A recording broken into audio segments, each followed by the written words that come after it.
رسول الله وعلى أجمعين. أما بعد، أعوذ بالله من الشيطان الرجيم. بسم الله الرحمن الرحيم. رب اشرح لي صدري ويسر لي أمري واحلل عقدة من لساني يفقهوا قولي. وأحييكم بتحية الإسلام الخالدة رمز آمان وعنوان السلام. السلام عليكم ورحمة الله وبركاته. duraan dursee jaalawwan kiyya islaama baga nagaya nu eedan rabbiin baga nagaya wal nu garsiise cufa keenyaafuu rabbii yaada muraada keenya rabbii nu haa guutu haajaa teenya tafacaate rabbii walitti nu haa qabu addunyaa fi akhiratti rabbii nu haa milkeessu addunyaa fi akhiratti rabbii jiruu gaarii nu haa jiraachisu umriin dheertuu barakaa qabdu dalagaa gaarii waliin rabbii nu haa kanu ikhlaasaa fi ittibaa fi sidqii fi istiqaamaa rabbii nu haa kanu obboleeyyan keenya beelaa warra darramaa jiru rabbiin beela isaan haa baasu ka isaanirraa beela rabbii isaan haa nyaachisu ka isaanirraa dheebote rabbii dheebuu isaan haa baasu qullaa ka isaanirraa deemu rabbii isaan haa uffisu ka isaanirraa dhukkubsatu rabbii isaan haa fayyisu madaa heenaa rabbii isaaniif haa godhu ka isaanirraa du'e ammoo rabbii rahmata isaaniif haa godhu nutillee rabbii khaatimaa teenya nu haa tolchu akkas jechaatti gorsa bareedduu takka yeroo muraasa takkaaf gurra qaamaa dura gurra qalbiitiin na dhaggeeffadha isiin sanii waa'ee beekumsaatirraahi jecha rabbii olaanaa taheeti irratti irkanneetiti gorsa jumu'aa ka arraan tanaa waji jalqabnu jechi rabbii sanii subhaanahu wa ta'aalaa waqul rabbi zidnii ilma yaa rabbii kiyya beekumsa naa dabalii ja'ii je'een nabi muhammadin sallallahu alayhi wa alihi wa sallam تنرت ديم تجيشو علماء رحمة الله عليهم رحمة واسعة مال نجان فالعلم من أفضل الأعمال الصالحات بكم سي دلغولي غغارين را إساتوكو جهان وهو من أفضل وأجل العبادات أما إبادالي غرغدو كيسا بكم سي شريعة إسلاما بكا غدو دكبا mal jette ulama'in wakafana an na'lama nufiga ya jaan beekun anna Allah subhanahu wa ta'ala rabbin olana tahe nabiyyi isa sallallahu alayhi wa alihi wa sallam wan takka na dabali ja'i hin janneni jaan beekum sarrayo tahe male wa qala jalla thanahu wa qul rabbi zidni ilma ya rabbi kiyya beekum sanada bali jai nakaradhu je rasulan salawatullahi wa salamu alayhi bareedina nakaradhu hin jannin hori nakaradhu hin jannin ango nakaradhu hin jannin beekum sa akkan sif dabalu nakaradhu je enyun ashraful khalqin sallallahu alayhi wa alihi wa sallam wallahi alladhi la ilaha ghayru qalbi jiratu taate ayatni amman tanaqaranetun nigesin sininja kayyoo teenya guddistee gara beekumsaa fi guudhaaf aayatni bareedduun tun nuufi geessi ammas allahan jalla jalaalu tokkichummaa isarrattii fi walqixa ta'uu isarratti ulamaa'iidha ragaa baasise waqaala jalla jalaalu shahida allahu annahu laa ilaaha illaa hu walmalaa'ikatu wa uulul ilmi qaa'iman bilqisd allahan jalla jalaalu tokkichummaa isaatiin ragaa ka dura ba'ee lubbuma isaa dhiheeffatee jalla jalaalu eegana malaayikoota isaatiituutun ragaa ba'eef allahan takka haqaan gabbaramaan isa malee akka hin jirre ragaa bahanii eegana warra beekumsa qabuutuutun ragaa bahe haala allahan walqixxummaan dhaabbatee fi ragaa bahanii mee kabajaa akkami obboleeyyan kiyya ka islaama ammas rabbiin keenya subhaanahu wa ta'ala sadarkaa isaanii ol fuudheeti mal jee yarfa illaahu alladhiina aamanuu minkum walladhiina uutul ilma darajaat allahan jalla jalaalu warra amane isinirraa sadarkaa isaanii ol fuudhaa jee walladhiina uutul ilma ammallee sadarkaa isaanii ol fuudhaa jee warra beekumsa qabu darajaatin sadarkoolee hedduu isaan ol fuudhaa je rabbiin addunyaa fi akhirattuu sadarkaa teessan ol haa fuudhu nama biraatirra mu'minni sadarkaan isaa ol garuu mu'mintoota kana keessa warri sadarkooleen isaanii akkaan taate eenyu ulamaa'iidha والربيكم سقبوا ما جان أسبرت علماء رحمة الله عليهم رحمة واسعة يرفعهم بقدر ما قاموا به نمني تكو أمنتا إسلامات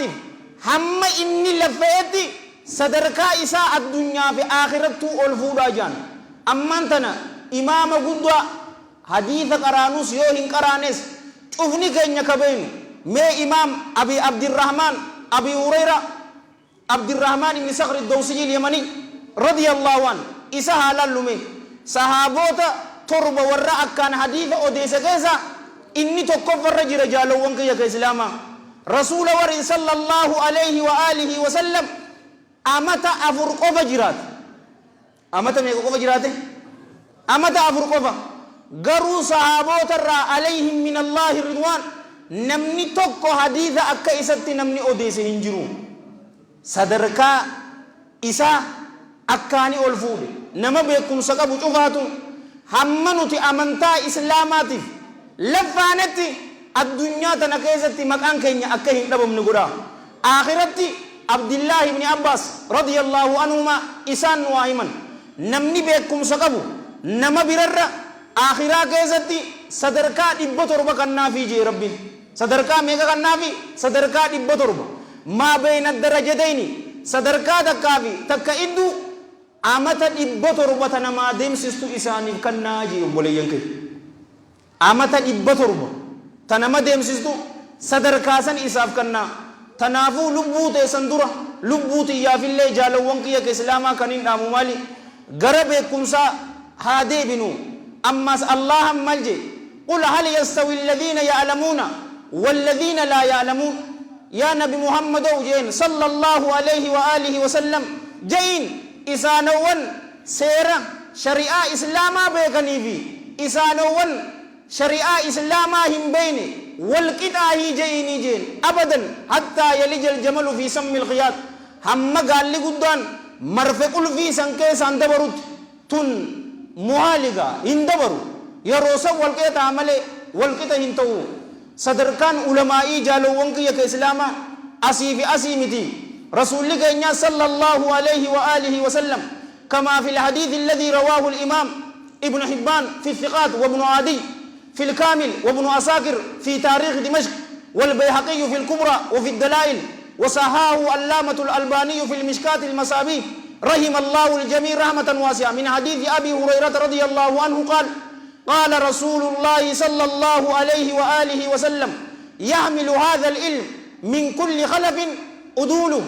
ينفون عنه تحريف الغالين وانتهال المبطلين وتأويل الجاهلين بكم سكنا نباتاجي وفا وربو داترا ورها قد لقوته تباتا إساني دودو بكم سأركتاجي خلف ججون سلفنا الصالح صحابة تابعي أتباع التابعي بودا وردو فججو خلفوني بكم سكنا إساني را نما قد لقوته تباتاجي ينفون عنه تعريف الغالين ور وسن الرا امنتا اسلاما كيسب دبرو تجرا جالوان كي إسان كان الرأي دي بسن أمانتان إسلاما أكنا هنجن نجاني دي غاچنا تاني دابتني وانتهال المبطلين أمانتنا يولالتن أجلكم الله مذهب جرابر مذهب تكيامته دي أتجلت لغتا غرو إني عقيدان إساء تبيرات نتي مذهب شافعية جل ديمنا سنجا يو أمو إسان كان قرأته شرفته لالته مذهب نيثاني مذهب شافعياتي ميت وانبراتي نيرو مالي تناس وني أكنا أكا هنجر جركون كجيبوتا مذهب يامتني جاني غاچنا ته وري رادي بسو انيو علماء رباني دا وتأويل الجاهلين أما اللي إراهي دي بسني أما تفسير آية صحابان عليهم من الله الرضوان إسان در رسول صلى الله عليه وآله وسلم أكاتا تفسير اتقود تجر أرما فإنا إساني جل ديماني شهوة إسانيتين تفسير فسرني تجر علماء إن غاچنا تاتي مال جتي وني اتفاد من أكنا متي جاني دي حواس إسانيتي يادا دوغا يادا كل بريدا سندبر سني جچو توني مال غرسيزا صدركا ور علماء تي جالو وانك يا اسلاما أما رسول صلى الله عليه وآله وسلم إسان كان مال جئ رغابه كما في صحيح الجامع وفي صحيح الترغيب من حديث أبي الدرداء رضي الله عنه قال وفيه سمعت رسول الله صلى الله عليه وآله وسلم يقول إن العلماء ورثة الأنبياء وإن الأنبياء لم يورثوا دينارا ولا درهما إنما ورثوا العلم فمن أخذه أخذ بحظ وافر. علماء دالتو أنبيوتاتي صلوات الله وسلامه عليهم أجمعين. أنبيونينيس هوري دولارا في يرو بري متي كدالسن والنيسان دالسن مالي بكم سدالسني نمني بكم سكنا فرته dhugumattuu qooda guddaa fudhatee warra amantaa islaamaatirraa qooda guddaa fudhateerraa rabbiin waa taasisu. Darajaan guddoon namni tokko sadarkaa guddaa ni qabaa yoo jaan Allahan jalla jalaalu nama sanitti Jibriil alayhi salaam itti erguudha. Wahyii rabbii jalla jalaalu rabbi dhaggeeffachuudha. Sanitti aanee darajaan guddaan anbiyoota Allah salawaatullaahi wa salaamu alayhim ajma'iin dhaltuu isaanii ta'uudha. Tuni ulamaa'ii rabbaanii tuutuu wanta naqaba. Sadarkaa isaanii jaalawwan kiyya ka islaamaa beekuu qabna. Ulamaa'ii teenya jala teenye ilmii isaanirraa qara'uu qabna. Amman tanafaa fayaa subhaanallah karaa meeqaanii beekumsi nuu laaffate sanumaa waliin yeroo teenya nuti amman tana waan hin jirretti dabarsu jirra.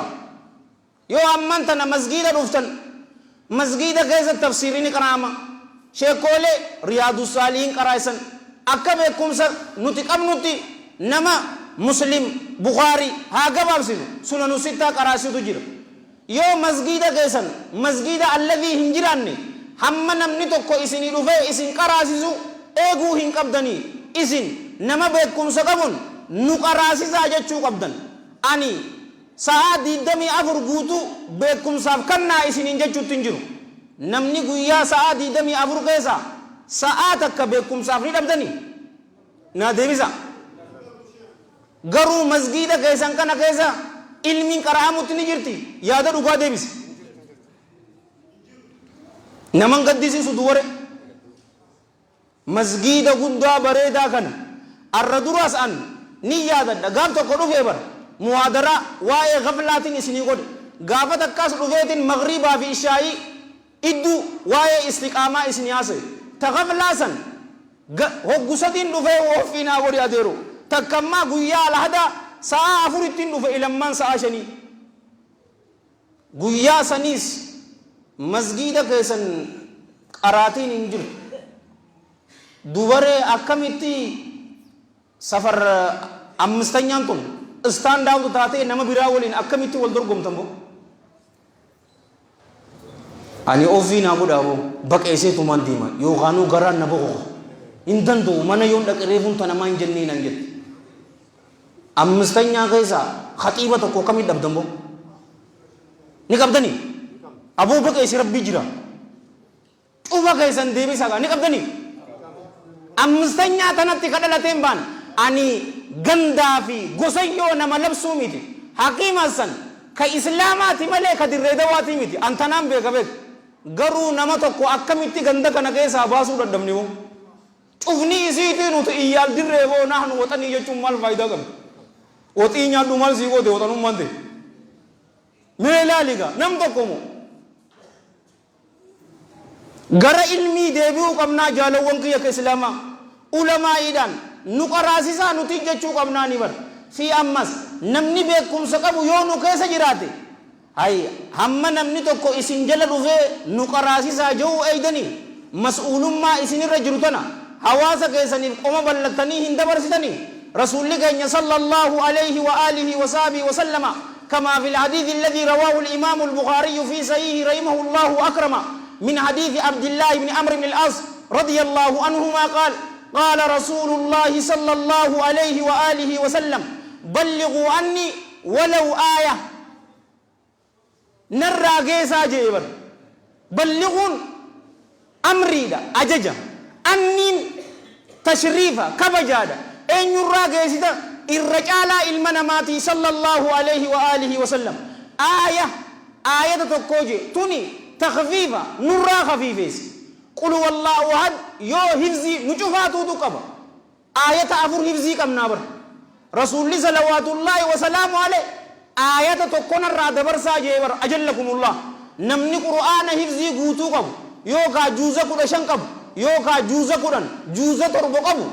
هاي أبليين كي ولدتك أبدياتي مسجد كيست إسان قراسسو بيستيدي چل جتے صلاة قوبیتے فرتے گرا مسجدہ دیمتا گرا منہ کہتی دیمتا یا مسکین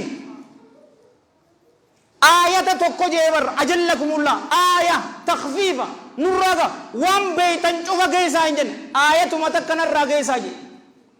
ایسا جی را آیت تکی چاہتا نرا حجا رگان نور ڈابتے جرتی بر رگان نور ڈابتے اما بودا نبی محمد صلی اللہ علیہ وآلہ وسلم ہندو انا فی اسن ارگما نبی محمد بر صلوات اللہ وسلام علیہ کبجا اکمی وہ جالوان کو یک اسلاما علمائی تین اسان جل دینے قروقم لائی نتیس بر نمکن نما بر نتیتو تو مشغول وانبرات مشغول تانے ملے علمائی مل جین نما بیکم سبرت چوراف گما کیسان روفے بگا نگیان روفتن بلنان روفتن جاتی سمت لاجے تونی علمائی بھی دے بسنتن اسانینی دام سکنا مسئولما اسنی رجرتو بہو قبدنی جچو قبنان علماء ایرانس رسول صلی اللہ علیہ وآلہ وسلم كما في الحديث الذي رواه الحافظ ابن ماجه في سننه والترمذي في الجامع وصححه علامة الألباني لشواهده كما في صحيح الجامع رحم الله الجميع رحمة واسعة من حديث أبي سعيد الخدري رضي الله عنه أن الحبيب النبي صلى الله عليه وآله وسلم قال سيأتيكم أقوام يطلبون العلم فإذا رأيتموهم فقولوا لهم مرحبا مرحبا بوصية رسول الله صلى الله عليه وآله وسلم وقنوهم قلت للحكم ما قنوهم قال علموهم وفي رواية وأفتوهم سيأتيكم أقوام جي أرمتكاتو إسنت الأفود أفجراتاجي يطلبون العلم بكم سكبر بادا فإذا رأيتموهم يروا إسنين كن إسان أغرتن فقولوا لهم جان مرحبا مرحبا بلنا تلوفتن بغا نغيان لوفتن بلنا تلوفتن نغيان بغا لوفتن يا دامنو ارغما ربي صلوات ربي وسلام عليه جاءتي إسان سمدا إسان برسيسا روايان تم يته يو فتوى إسنير بربادنس فتوى غدا في جئدتي رسول صلى الله عليه وآله وسلم ور حديث بربادو علماء إيران برتوني حديث برتن كن تامنوتي يا نونجي يا غربا علمي بربادو هني ألك غمچون الدنيا في آخر سياتات أتي وصي يا رسولات سنجا صلى الله عليه وآله وسلم بونو قبض تندرم بوني هنابنين سنجا زل عالم أمنتا إسلاماتيني بونو قبنا بك علماءين يرو نمني توكو إسام بلا دوفي نقراسي ساجو واجب إسان الرجل مجاملة والغدو مالبو نسربا هرمان رو يسدام مال يوم القيامة نشوفاتو ربي برت جل جلال ربي إرّا غافت منابر هنكسي كن الرّا بيكم سن الرّا سيغافت مالك رسول صلوات الله وسلام عليه صحابوتا عليهم من الله رضوان يا جرنا قام سربي كيا أن إسنتي جيسيتين جرامتي يروجون صحابان السيو أكا أجائبت يا إرغما ربي نبرا جيستي جرتا يناني هاي إسنيس نما إسن بولدو جيسا جين أكا أجائبت جيسنا يو اللهم فجد يا الله أترغاكي يا جين نتي إيسا جر ربولي بكم صبر بادجون لا أنا تجلا نما باسني بيتني رسول الله صلوات الله وسلام عليه حديث إيسا قباب سنيتم والحديث في سيل الجامع أبي هريرة رضي الله عنه الدنيا ملعونة وملعون ما فيها إلا ذكر الله وما والاه أو عالما أو متعلما الدنيا تنافي واني الدنيا كيس جروه أبارم تولاجي رسول الله صلى الله عليه وآله وسلم أبارم تولاجي الدنيا تنافي والنمان الدنيا كيس جروه أبارم تولا إلا ذكر الله نما الله يادة ملك نما ذكري قد ملك وما والاه جتون أي طاعة الله عز وجل نما الله جل جلاله أججم ملي أو عالما يوكا عالم ملي عالمني نما أبار ميمت أو متعلما يوكا إسا علمي بربادتاته ملي يرو الدنيا أبارم توراجن الدنيا متى إستي أبارم تورا أدو هنتهيني ما سيتني أتشكي ستي حجتم دليت كشرة إلى ما شركتي والعياذ بالله أبارم تورا يجو نمني علمي بربادة جالو